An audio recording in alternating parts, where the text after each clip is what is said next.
इथे आपण एक पसरट भांडं घेतलंय, त्यामध्ये तेल ओतूया आणि त्यामध्ये थोडंसं बटर.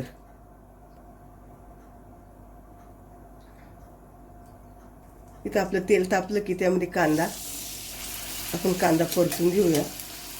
अगदी फास्ट गॅसवरच मी परतते.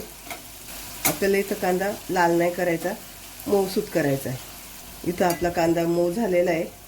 त्यामध्ये टमाटर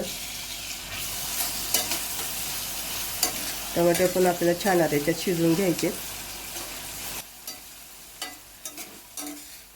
ते आपण टाकणार चवीनुसार मीठ टाकलं की आपले टमाटर पटकन असे मऊसूत होतात. ते आपलं कांदा आणि टमाटर छान परतून झालेत. थोडे असे स्मॅश करायचे त्याला, म्हणजे जरा थोडे कुठे टमाटर असतील ना तर ते असे मिक्स होतात. आपण गॅस बारीक केलाय. त्यामध्ये हळद पावडर आणि लाल मिरची पावडर, तिखटवाली लाल मिरची पावडर टाकली आपण. थोडीशी कोथिंबीर. आता हे आपल्याला परत छान मिक्स करून घ्यायचंय.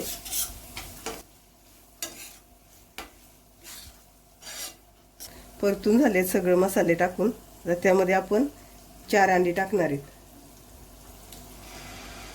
आणि अंडी मिक्स करून घेणार आहे. इथं मी आता फास्ट गॅस केलाय. अगदी छान फेटून घ्यायची अंडी याच्यामध्ये. तुम्हाला वाटत असेल तर गॅस फास्ट आहे, जमत नाही तर थोडासा स्लो केला तरी चालेल. मिडियम गॅस करायचा. यामध्ये परत मी थोडीशी कोथिंबीर टाकते, म्हणजे ती छान याच्यात मिक्स होऊन जाईल. वरतून टाकली ना का मग ती सुकी अशी बाजूला राहते. थोडं ओला असताना टाकलं तर छान मिक्स होऊन जातं त्याच्यात. तर तुम्हाला पाहिजे तुम्ही हिरवी मिरची पण टाकली तरी चालेल. 1-2 हिरव्या मिरच्या कापून टाकायच्या कांदा परततो तेव्हाच.